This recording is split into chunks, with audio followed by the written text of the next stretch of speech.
नमस्कार दोस्तों, किरण की रसोई से में आप सभी का स्वागत है। गणपति पापा घर में आ चुके हैं। बहुत सारे लोगों ने 10 दिन के लिए बिठाए हैं, कोई 2 दिन के लिए, कोई 4 दिन के लिए, कोई 5 दिन के लिए अपनी श्रद्धा अनुसार विराजित करते हैं गणेश जी को। तो रोज़ नया एक भोग चाहिए ही चाहिए, और मोदक तो उनका अति प्रिय है। तो मोदक को हम कई प्रकार से हम बना सकते हैं, और मैंने मोदक की सीरीज़ अभी कंटिन्यू कर रही हूँ। तो उसी सीरीज़ में मैं आज आपके लिए खीर के मोदक बिल्कुल सरल तरीके से, बहुत ही टेस्टी और एकदम नए तरीके से मैं आपको सिखाऊंगी। तो आइए मेरे साथ एक खीर मोदक बनाना सीखें।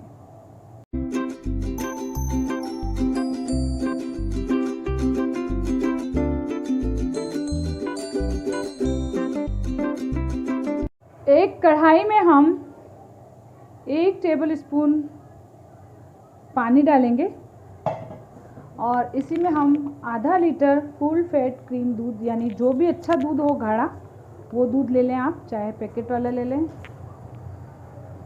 और इसके लिए मैं इस दूध को इसमें डाल रही हूँ।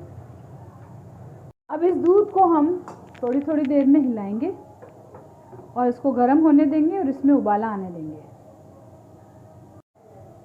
आधे लीटर दूध में हम 1 कप चावल लेंगे। चावल हम पूणे या कणकी ले सकते हैं, तो मैंने पौने चावल लिए हैं इसमें, और इन चावलों को मैंने 2 घंटे से भिगो के रखा है।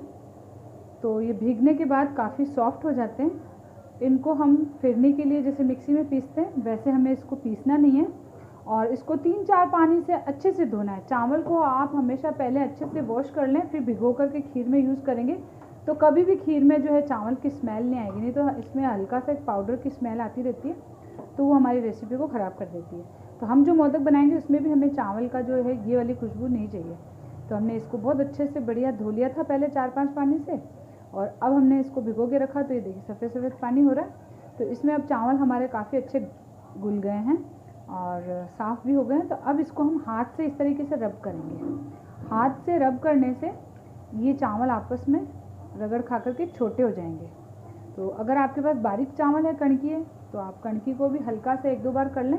लेकिन पूने चावल है, देखिए मैं इनको रगड़ रही हूँ तो ये आपस में टूट रहे हैं, और इस तरीके से ये होते जा रहे हैं। और बाकी पहले जो है इस तरीके से बड़े थे चावल ये।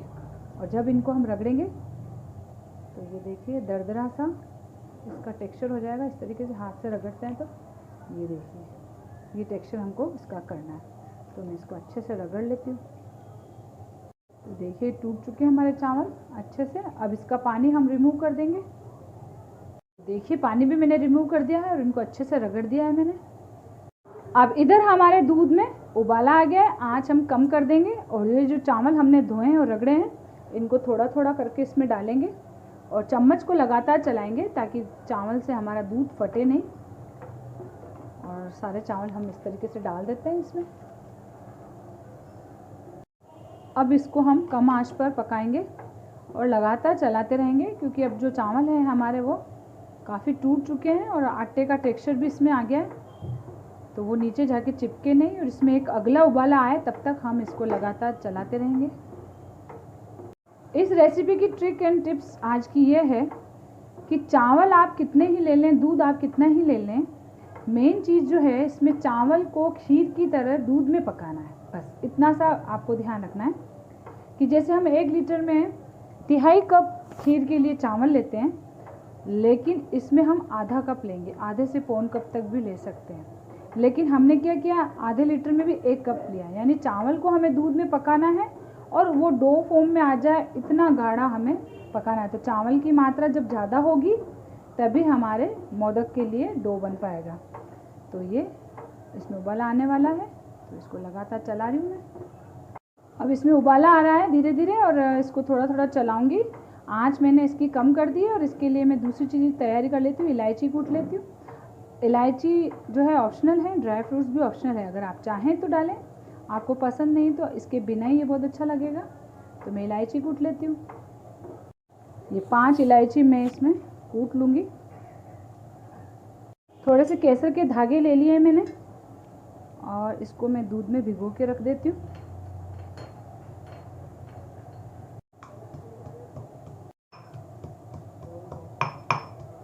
थोड़ी थोड़ी देर में हम इसको हिलाते रहेंगे, नहीं तो चावल हमारे नीचे लग जाएंगे। अब ये धीरे धीरे हमारे चावल इसमें पक रहे हैं और अभी उबाले वाली स्थिति नहीं है कि उबल के बाहर आ जाए, क्योंकि काफ़ी गाढ़ा मिक्सचर हो गया है हमारा ये।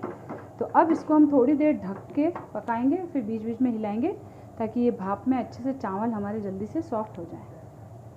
बीच बीच में हम इसको हिलाएंगे ज़रूर, ऐसा नहीं कि सारे चावल जो हैं हमारे नीचे चिपक जाए। अब ढक्कन हटा के देखेंगे हम, देखिए काफ़ी अच्छा पक रहा है हमारा चावल दूध के साथ, खूब अच्छे से पक रहा है चावल। और थोड़ा बहुत जो बड़ा बड़ा सा चावल दूध पी कर के फूला हुआ सा नज़र आ रहा है, इसको भी हम मैशर से अभी मैश कर लेंगे, क्योंकि काफ़ी गल चुका है चावल और इसको अभी हम गाढ़ा करेंगे। इस टाइम हम इसमें शक्कर या मीठा कुछ भी नहीं डालेंगे। आप चाहें तो इसमें गुड़ भी डाल सकते हैं, लेकिन इतने गर्म में अगर हम गुड़ डालेंगे तो दूध हमारा फट जाएगा। लेकिन अभी हम इसमें कुछ भी मीठा नहीं डालेंगे। अगर मीठा हम डाल देंगे तो थोड़ा बहुत जो कसर चावलों में रह गई है वो चावल पूरे सॉफ्ट नहीं हो पाएंगे, पक नहीं पाएंगे, चीठा जाएंगे और चावल हमारे खड़े खड़े हो जाएंगे। जबकि हमें इसका एक डो फॉर्म बनाना है, चिकना करना है। तो अभी काफ़ी मॉइस्चर है, तो इसको मैशर से मैंने कर दिया और भी बारीक हो गया ये हमारा चावल। और ये देखिए, आप देख पा रहे होंगे काफ़ी गाढ़ा हो गया ये। अभी थोड़ा और गाढ़ा करेंगे हम इसको और ढक कर के ही पकाएंगे, क्योंकि अभी इसमें उबाले जैसा कोई संकट नहीं है कि दूध उफन के बाहर आ जाएगा, ऐसा कोई दिक्कत नहीं है। आँच हमने कम ही कर रखी है और कम आँच पे इसको हम थोड़ा और पकाएंगे, क्योंकि चावल हमारा 1 से 2 घंटा पहले भिगा हुआ है, तो जल्दी से पक जाता है, ज़्यादा देर नहीं लगती है इस खीर को बनने में। इसमें हम मीठे के रूप में ये धागा मिश्री होती है, डोडा मिश्री, इसका यूज़ करेंगे। ये आप अपने स्वादानुसार कम ज़्यादा कर सकते हैं। आप इसमें चीनी का बूरा भी यूज़ कर सकते हैं, आप साबुत चीनी भी डाल सकते हैं और ठंडा करके आप इसमें गुड़ भी डाल सकते हैं। तो जो आपको पसंद है वो आप इसमें डाल सकते हैं। तो इसमें मैं मिश्री लूँगी, तो इसको मैं इस हमारे दस्ते में हल्का, बस इसका धागा अलग कर दूँगी, हल्का सा दरदरा कर लूँगी।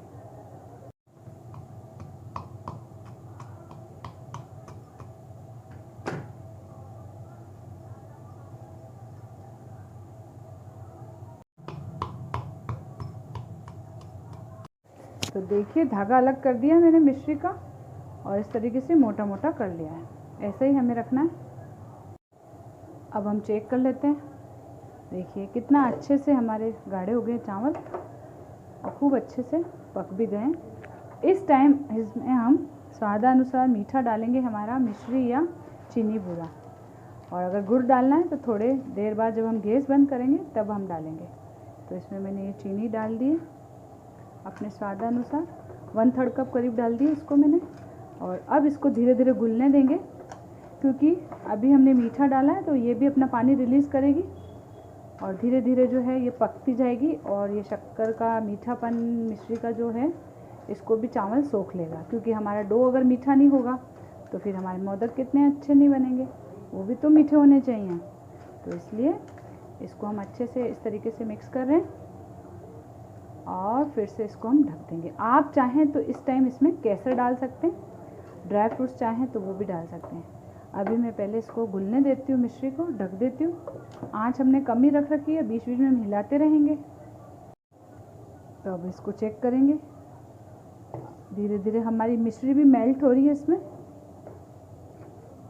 और अब इसमें हम इलायची पाउडर डाल देंगे, ऑप्शनल है, पसंद है तो डालें, ना पसंद है तो ना डालें, बिना उसके भी अच्छा लगता है। और अब इसको हम अच्छे से मिक्स करेंगे, थोड़ी सी देर और पकाएंगे, अभी और गाढ़ा करेंगे, क्योंकि मिश्री ने देखिए अपना पानी रिलीज़ किया और अभी मिश्री साबुत पड़ी है इसमें। तो ये बिल्कुल गाढ़ा होगा, सूखेगा इसका पानी, तब तक हम फिर से पकाएंगे इसको। अब चेक कर लेते हैं फिर से। अब हमारी मिश्री भी घुल चुकी है, ये देखिए काफ़ी अच्छा हो गया है इसमें टेक्सचर। अब हम गैस बंद कर देंगे और इसमें ड्राई फ्रूट्स डाल देंगे, काजू बादाम पिस्ता जो भी आपको पसंद हो, ऑप्शनल है। और इसको अच्छे से मिक्स करेंगे और एक बार चम्मच से इस तरीके से दबा देंगे ताकि हमारा चावल अगर कहीं पूरा रह गया हो तो वो भी दब जाए। और अब इसको हम ठंडा होने देंगे। तो ढक्कन हटा करके इसको ठंडा नहीं करेंगे, अगर ढक्कन हटा करके ठंडा करेंगे तो चावल के ऊपर पपड़ी सी आ जाएगी, वो हमें नहीं चाहिए। तो इसको ठंडा करने के लिए हम क्या करेंगे, इसको ढक देंगे और इसको रूम टेम्परेचर पर आने देंगे। अब हमारा मिश्रण जो है काफ़ी ठंडा हो चुका है, हाथ लगाने जैसा अच्छा ठंडा हो गया रूम टेम्परेचर पर। मिश्रण ठंडा ही होना चाहिए, वरना गरम गरम में हम हाथ में नहीं डाल पाते हैं। और आप चाहें तो इसको हाथों से बना लें या फिर मोदक के सांचे से। तो मोदक के सांचे को हम हल्का सा ग्रीस करेंगे घी से और थोड़ा सा मिश्रण लेंगे। आगे से हम इसको थोड़ा सा पॉइंटेड करके डालेंगे ताकि बिल्कुल छोर तक हमारा मिश्रण चला जाए और उस मोदक पे हमारी पूरी डिज़ाइन बने। और बिल्कुल हल्के हाथों से बनाना, हल्का सा प्रेस करेंगे इसको।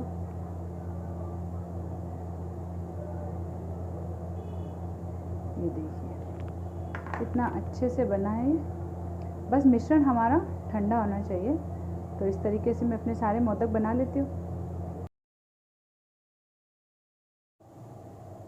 तो मैंने अपने ये सारे मोदक बना लिए हैं खीर से। और अब इस पर मैंने जो केसर भिगोई थी, उस केसर को मैं थोड़ा सा इस तरीके से डालूंगी।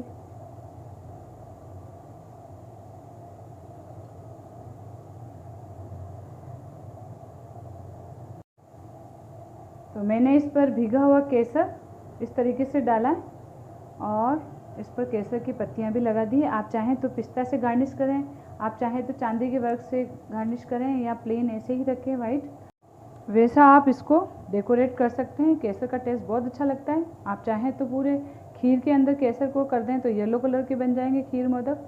और इस तरीके से आप इन खीर मोदक को एक बार बनाकर ज़रूर देखें और मुझे कमेंट करके ज़रूर बताएं।